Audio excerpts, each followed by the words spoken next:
Hello everybody and welcome to the United Stand. I'm Mark Goldbridge and this is your latest Manchester United transfer news. Apologies for not doing a morning show, I'll explain that in a minute, but we've got lots to get into this morning. Is there an Mbeumo setback? Is there a goalkeeping setback with Milinkovic-Savic now and a move from another club? We've been linked to a centre-back from Sporting. We've also been linked to Palhinha from formerly of Fulham, formerly of Sporting and now of Bayern, and a good friend of the manager, Manchester United, Ruben Amorim, and also a statement from Rasmus, which if you watch the United Stand for the last 2 days, you'd know. But he expects to stay at Manchester United. We'll talk about that as well. So thank you everybody for tuning in. Daniel J says there's no doubt, so jog on.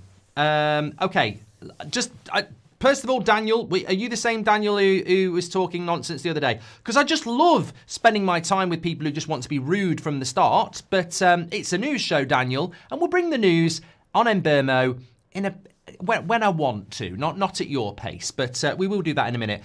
Little bit late this morning, by the way, Toxic Sunday, I should have realised that.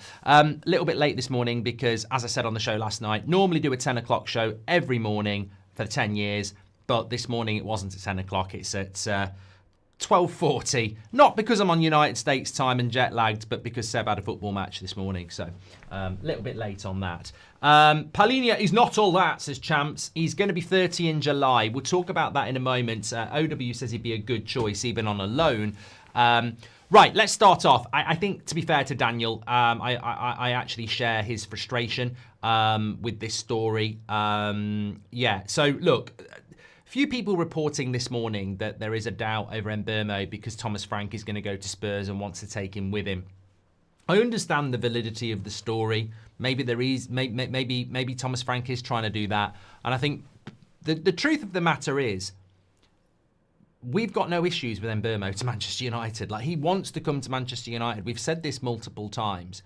There is no doubt. The delay is quite simply because Brentford will not play to the tune we want to play. He's their player. It's still early June, and they are not going to get rushed. There was even talk last night that one of the delays on the Mbeumo deal is because Brentford want to take the weekend off.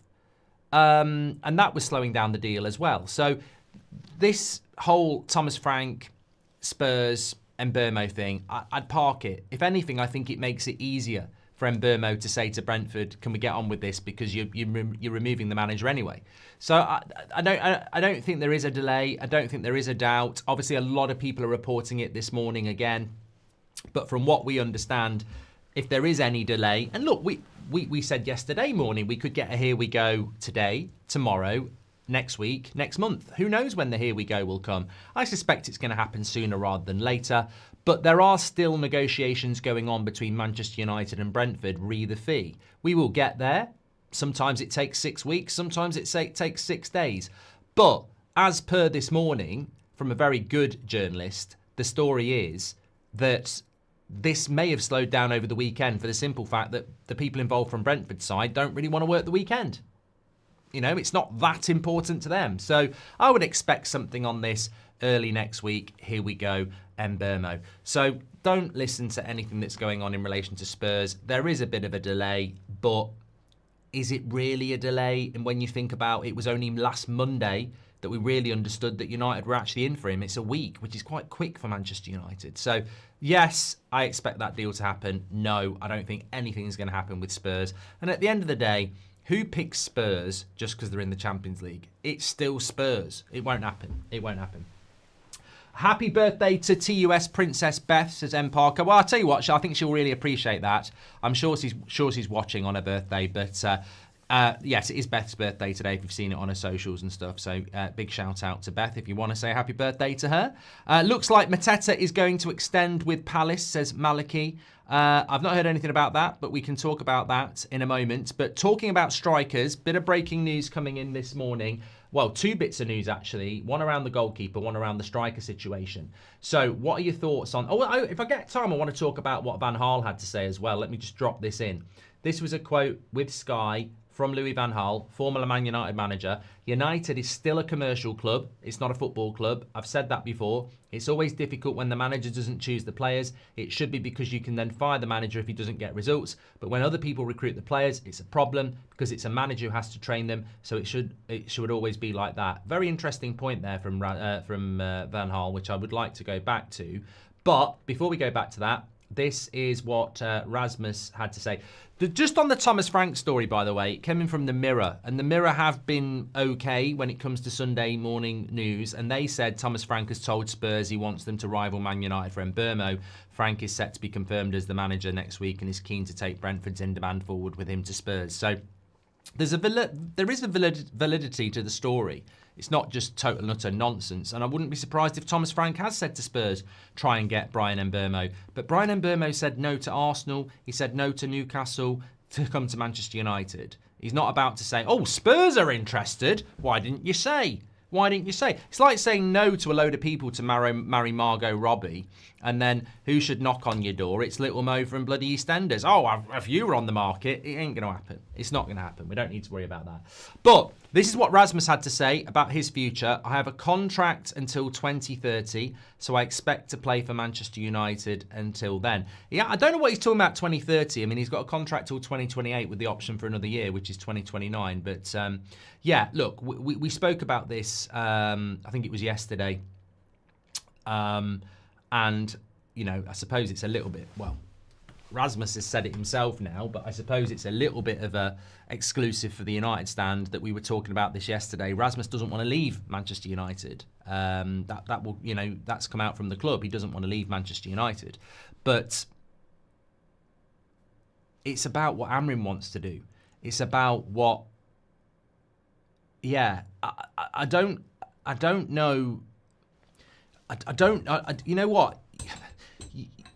It's a little bit like Onana. You know, it's a little bit like Casemiro. It's difficult, isn't it? Because basically what Rasmus also said, he's off on holiday for 2 weeks now. So 2 weeks takes us to back end of June. Then comes back to Carrington in July. At what point does the chat with Amrim happen? You know, I feel like it's difficult sometimes to not follow the calendar of a summer. And I think that if Amrim doesn't want a player like Garnacho, they know it. Rashford knows it. Sancho knows it. Eriksen and Lindelof know they're not getting new contracts.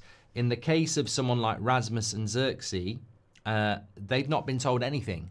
And I don't think Xerxes going, but they've not been told they're surplus to requirements. So it doesn't mean that Rasmus will definitely stay, by the way. But what it means is that, you know, his plan is to stay. And if you're not, unless United go and do something, you know, that probably won't change anything, will it? We need a striker. We definitely need a striker. We need two strikers, to be fair. But I suppose what we do in the striker market might change, because if you're Rasmus and your plan is to stay at Man United and then Man United go and sign Gyökeres, you might look at it and go, oh, I don't really want to be sat on the bench. You know, maybe I fancy Inter. So I wouldn't read too much into it, but he's certainly not the person angling for a move. But I've said this before about Onana as well. I think with Onana, he isn't going to go looking for a move until United sort of make it obvious that he needs to go and make a move. So, yeah. And the interesting thing about that is, and this has just come out sort of in the last hour as well from Matteo Moretto, who is, you know, is pretty decent as well, Italian journalist, basically saying that AC Milan are now interested in Torino goalkeeper Milinkovic-Savic, who we've been linked to. The relationship between Milan and his agent is excellent, and he has a release clause of 20 million euros. Napoli, Man United and Roma still have interest in the keeper. So, you know, we want a goalkeeper at Manchester United, and Milinkovic-Savic is an interesting one because he's got this release clause of basically 15 million quid. But he's also got clubs like AC Milan, Roma, Napoli interested in him. So there's going to be a bit of a race for him. And I think that sort of you know, that sort of pricks Manchester United into action, hopefully, in relation to whether we actually are going to go for this goalkeeper or not, because there is competition for places there.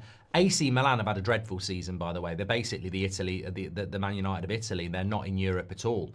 I mean, personally, I know it's a bit of a joke, but I personally think we should do a World Series against AC Milan, best of 5, and basically play them in New York, Delhi, Sydney, Mexico, South Africa, best of 5 series in European weeks, and try and make a bit of money. I don't know whether you can do that or not, but I actually think it'd be a bloody good idea. But we could make our own trophy for it. But look, I'm just thinking off the top of my head there. But yeah, AC Milan could go for that Milinkovic-Savic. So I think one way or another, we will know very quickly if that goalkeeper is the goalkeeper we're going to go for. Corey says, what about Emi Martinez? Look, I like the idea of Emi Martinez. I think that if you said to me, Emi Martinez, Gyökeres, Cunha and Mbeumo, I've got 4 very experienced players there coming into a team that lacks experience right the way down the spine. I do want a midfielder as well, but I wouldn't be unhappy with that, really. So, yeah, I think it's certainly a different sort of vibe there. Kazi, sorry I'm blocking you, just to let you know. Could Bruno morph into Cruz type? Why are we talking about Bruno, Enchanted Angel? We'll come back to that. So, yeah, Milinkovic-Savic, the goalkeeper of Torino that we have been heavily linked to. AC Milan have now joined the race for that with Napoli and Roma. I think it sparks us into action. I think it's always good. This happened with Xerxes last year in AC Milan. So if United have got any... What I'm trying to say is we will find out one way or another very, very quickly if we are in for this Milinkovic-Savic. Maybe our name's just been attached to him because, you know, Man United get attached to transfers that they're not in for. But certainly... one way or another, we should know very, very soon whether we're in for that goalkeeper, which I'm all for, because I agree with everybody. I think that a goalkeeper is an absolutely essential part of the plan next season. Look, reading between the lines, it's very, very clear. Man United's main objective from next season is to get back into the Champions League. That's going to be very, very, very difficult.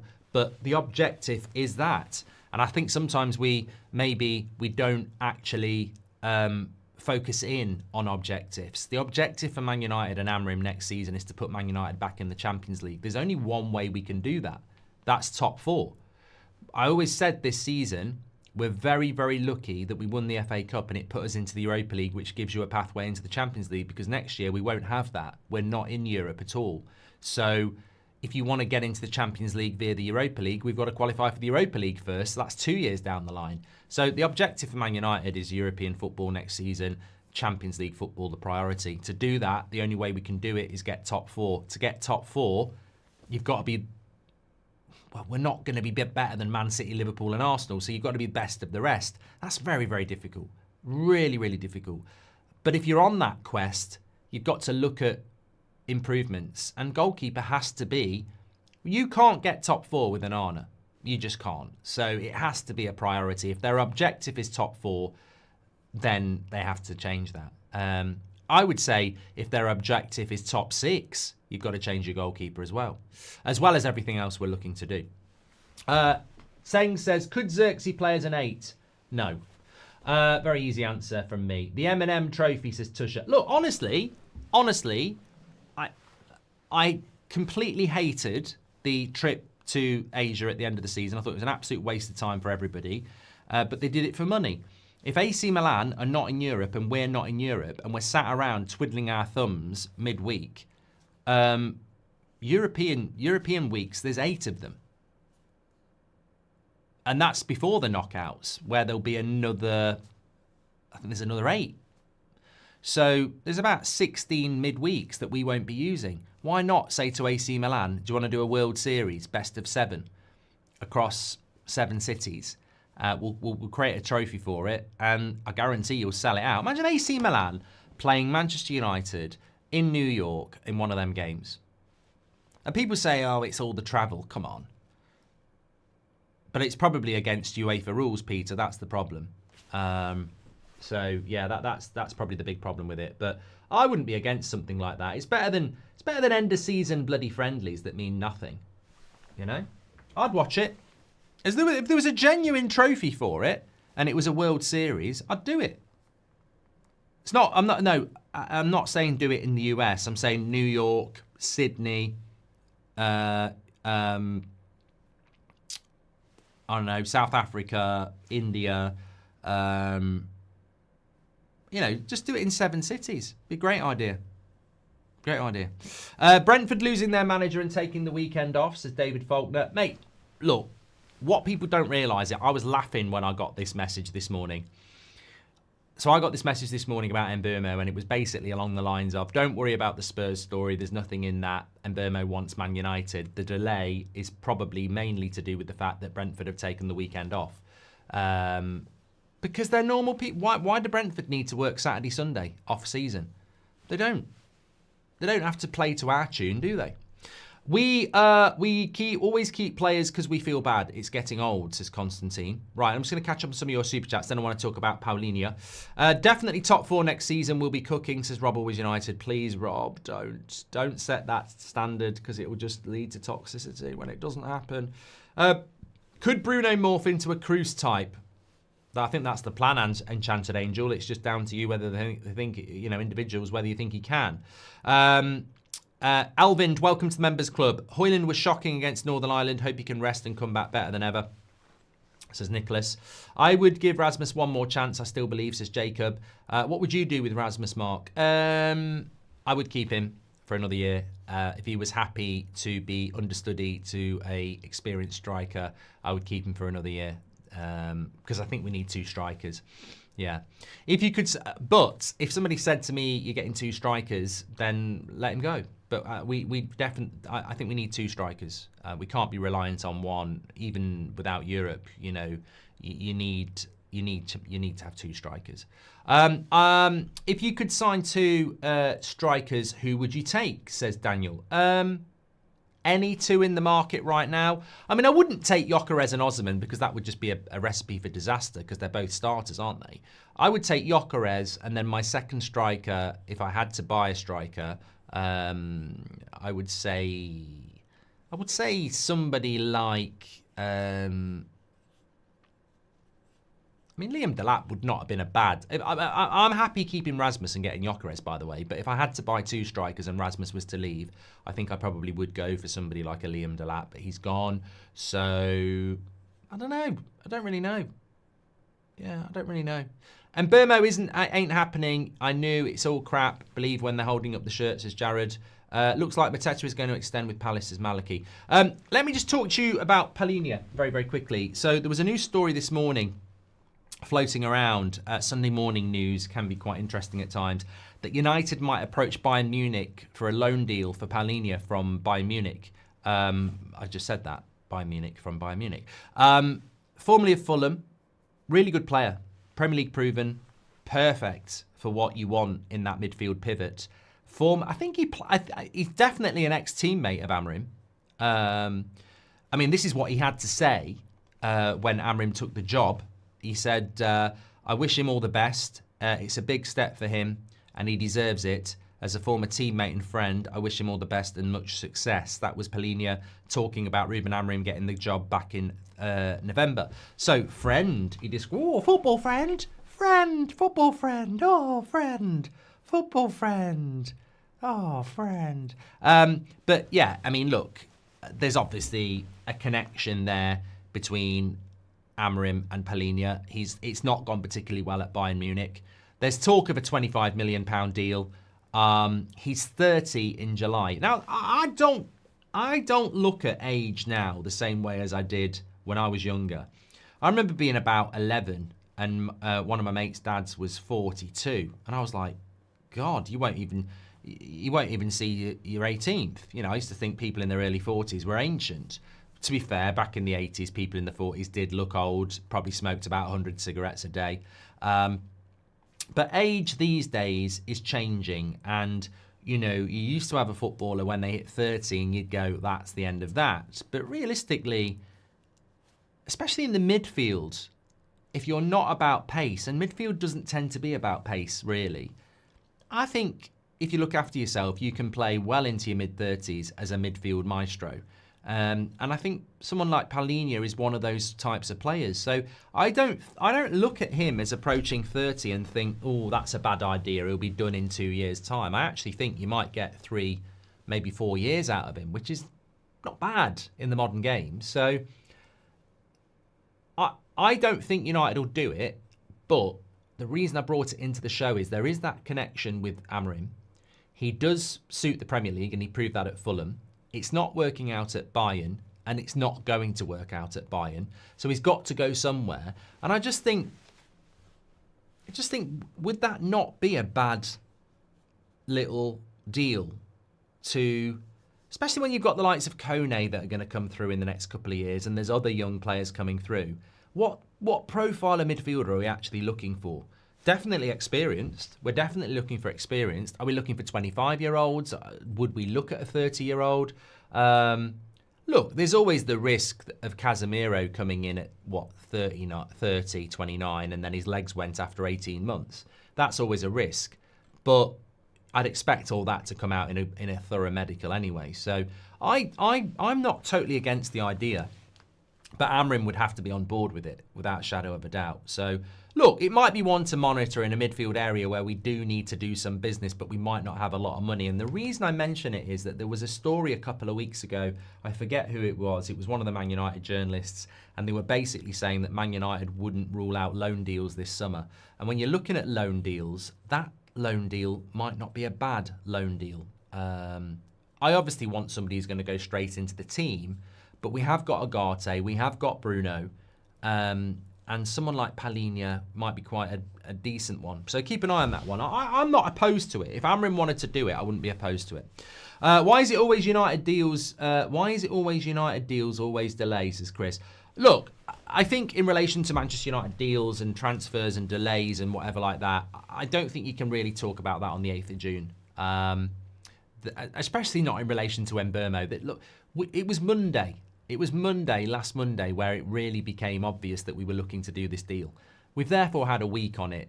If Brentford aren't working Saturday, Sunday, we've had 4 days. So I'm sure we'll pick this up early. I'm sure we'll get third bid, here we go, at some point in the early days of this week, which for Man United would be quite quick. Look, it's not impossible that we get a here we go today, but if Brentford aren't working, we won't. So I think it will happen. I'm totally confident it will happen, and there's nobody out there that's saying that this is in jeopardy at all. So calm yourselves down.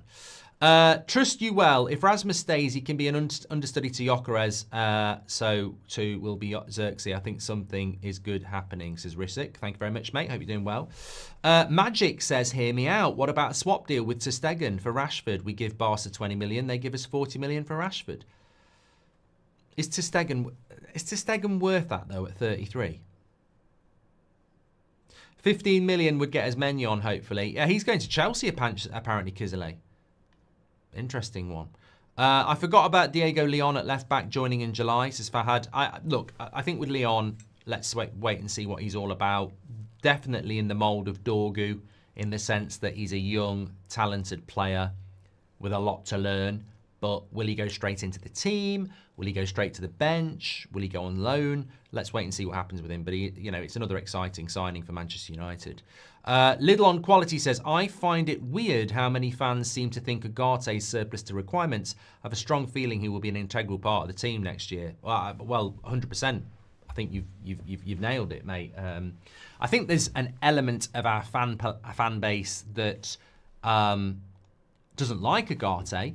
I saw a nickname going around of Pugarte or something like that. Just childish nonsense, really. I mean, how can you have a conversation with people who come out with, kindergarten nicknames for footballers? It's hilarious. But some people had made their mind up about Ugarte from the start, and I can't remember why it was. There was a reason for it, and they did.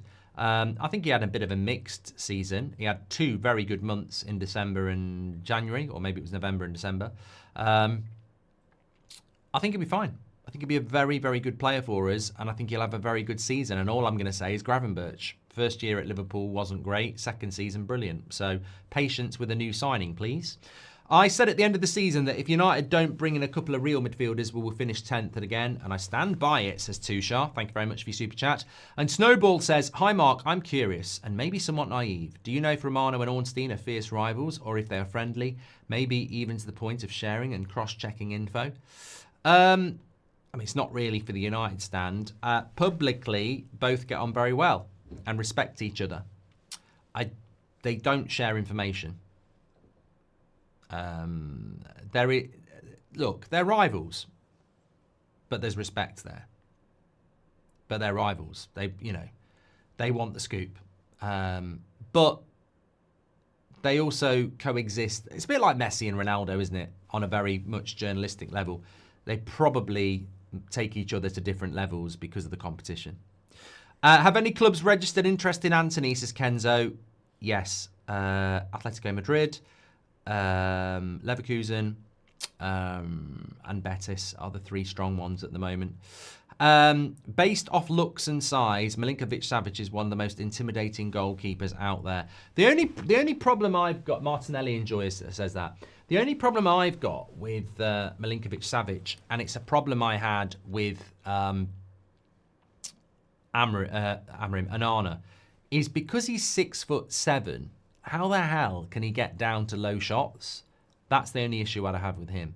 But look, the good thing about the Milinkovic-Savic thing is that there's a lot of clubs in for him now, and they're going to move quickly. So if we want him, we need to move quickly. I don't think we'll sign Milinkovic-Savic, but let's wait and see. But that's going to come to a head very quickly because of the other clubs that are interested in him. What a start to the show from Dan and you. Comedy gold, never change, Mark. Love it, says Mike. Thank you very much. Hear me out. Lewandowski swap loan for Rashford to help striker, says Nathaniel Yard. Yeah, we won't get Lewandowski. They're not looking for a striker because they've got Lewandowski, so that won't happen. I did say I'd come back to this, and I'm going to come back to this. I thought it was a very interesting comment from Louis van Gaal, interviewed by Sky yesterday. Basically said this: Manchester United is still a commercial club. It's not a football club. I've said that before. It's difficult when the manager doesn't choose the players. It should be the manager who chooses the players, because then you can fire the manager if he doesn't get results. Now, this is 10 years old. So Van Gaal said this. I think it happened with Jose. I think it happened with Ollie. I think it happened with Ten Hag, and it may well still be happening now. Man United don't give the manager free rein, and it's a commercial football club. I don't know whether that still rings true as a barrier to success. That's what look, at the end of the day, people would have a right to say Erik Ten Hag wanted to get rid of David De Gea and John Murtough let it happen. If John Murtough had said no, then we'd still have David De Gea. So Erik Ten Hag had a role in that, and John Murtough agreed with that. So the manager at Man United does have a role to play, and they are given, some freedom. Obviously, we know famously Mourinho wasn't, and Van Gaal wasn't. But for me, it's more the commercial aspect of the football club where I agree with Louis van Gaal. I think we are a commercial football club. We're still a commercial football club. And I think that is one of the biggest hindrances that we have at Old Trafford, is the fact that, it is such a commercially led football club, when realistically I just love the football club to be a club that's interested in winning things. Whereas I think we've always been trying to win alongside making money, and I just don't think in football you can make money. But I do agree with Van Gaal that realistically, look at Bruno Fernandes. Bruno Fernandes, they've listened to the manager. I know for a fact. Okay, I may have said this before. If I haven't said it before, well, bit of an exclusive later in the show from our source. So I know for a fact that Man United would have bitten the hands off of Al-Hilal for the £100 million for Bruno, commercially, business-wise, and let's be honest, we are a commercial football club. They would have took that money from Al-Hilal. They were guided by Amrim and the football side. And the Amrim Wilcox side were saying, keep Bruno. The business side let's say Baradas, a Jim, whoever, they were saying, we'll take the money. But they listened to the football side. So, Van Gaal's right about 10 years ago, but maybe things are changing a little bit now in the sense that it was Amorim and Wilcox that were adamant that Bruno should not be sold. And that's why it was left to Bruno. Because if Bruno had said he wanted to go, the club would have done it. But if Bruno says he doesn't want to go, the club aren't going to do it when the player doesn't want to go and the manager doesn't want him to go. But they would have loved that money. They would have done it. If Amorim, put it this way, if Bruno had said yes and Amorim had said it's up to you, the club would have gone, let's do it. Because it's £100 million. So we're still that commercial football club. And I think that's something that will always hinder us in a sense. But I do feel like they are listening to the manager a little bit more. Can you give Fenke a birthday shout out, says Rob Always United. Happy birthday, mate. Happy birthday to Fenke and Beth. You share a birthday. Nicholas Christiansen says, if you want the next upcoming midfielder who is better than Bergvall at Spurs, his name is Hugo Larsson from Frankfurt. He will be a star. Well, let's go and get him then, because I really like Bergvall at Spurs. I really like Bergvall at Spurs. In fact, you know what? I think Spurs will do well next season. I think they've got some good players. Shane says, is Milinkovic-Savic related to Sergei, the midfielder who we were linked to every year for what felt like 10 years up until a couple of summers ago? Yes, Sergei Milinkovic-Savic is playing in Saudi now, obviously formerly of Lazio. It is his brother, yes. It seemed like people had held it against Ugarte purely because PSG signed Neves, which is really unfair. Yeah, I remember there was something, Glenn. Definitely there was something about that. But remember what we said last night about Gyökeres and PSG from Ben Jacobs. I mean, that could still be another disappointment. I mean, imagine if we did. You know what? I was thinking about this last night. Imagine if we did this. Imagine if Gyökeres goes to PSG and we take Ramos off them again. We just can't do that again. I like Ugarte, but I do not want Ramos so they can get Gyökeres. I don't want to be part of that. I agree with the United wings. I wanted João Neves. I think we were talking about him for a very long time. He'd be perfect for an Amorim system as well. But that's where we are as a football club, though. I think this is a very important thing to say. We are doing quite well in the summer transfer window for where we are. I think I'm excited and a lot of people are excited because the reality is we are not where we want to be. We're a laughingstock. We've just had our worst ever Premier League season ever. We lost to Spurs in a cup final. We played shit football. We got deservedly beaten multiple times by loads of teams. We are at rock bottom. And yet in the summer transfer window, you remove games, so you can't be disappointed by that. You've only got transfer stories and you're going, oh, Cunha, he's a good player. Oh, Mbeumo, he's a good player. Oh, we're being linked to Gyökeres. He's one of the best strikers in Europe. So suddenly the reality of what we are has sort of been diluted by a transfer window where you don't have to play a game of football and embarrass yourself. So I'm quite excited by what we're doing at the moment. But the reality is, when PSG say you can have Ugarte and we'll take João Neves, what's actually happening there is they're saying, we'll take the exciting player, you can have the player that we don't think is good enough for us anymore. And that's where we are. We're not in a position to compete with PSG or Real Madrid or Barcelona or Liverpool, for Frimpong, etc. We're not at that position. So, I think for the position we're in at the moment, signing people like Mbeumo and Cunha, it's quite good, actually, for what we actually are. But we're not going to be in a position to buy the world's best players, up-and-coming players, for quite a while, I don't think. Euro was an exception to the rule, but I don't think it will happen that frequently. Look at Mastantano. I mean, fucking hell. People were talking about Mastantano a couple of weeks ago like we were actually going to pull off another bloody Euro. Lo and behold, it's just the next player we get linked to from Argentina, I'm just going to literally go live and go, it's not happening. It's a load of bullshit. What about Leao, says Blaze? Doesn't suit the system. Literally doesn't suit the system. He's a left winger, isn't he? Be like Rashford. What league position are you predicting roughly? Says Garfield. Hope you're doing well, pal. I would say at the moment I would predict United somewhere between 4th and 10th. Based today.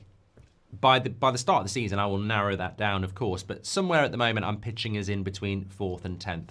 Probably right here, right now, with the team that we've got, I'd say 12th. But based on activity, I'm sort of pitching us in between 4th and 10th. Semir says, if we do the front three of Cunha, Mbeumo and Victor and a goalkeeper only this summer with some outgoings, would be a good transfer summer in your opinion? I want a better one than that. But if you give me Emi Martinez, Gyökeres, Cunha and Mbeumo, I'll take it. I'll take it right here, right now. I want a better one than that, but I will take it because I've still got Bruno, Casemiro, Agate, Mainu, Collier, who can play in the midfield. And centre-back-wise, I've still got Maguire, De Ligt, Heaven, Yoro, Mazraoui, Luke Shaw. You know, I've still got lots of options, so I would take that. Definitely. Just a little quick note tonight. No 8 o'clock show tonight. I'm going to do it at about 6:30 because it's Portugal-Spain Nation League's final. Now, I don't normally give a shit about international games at this time of the season unless it's the Euros or the World Cup.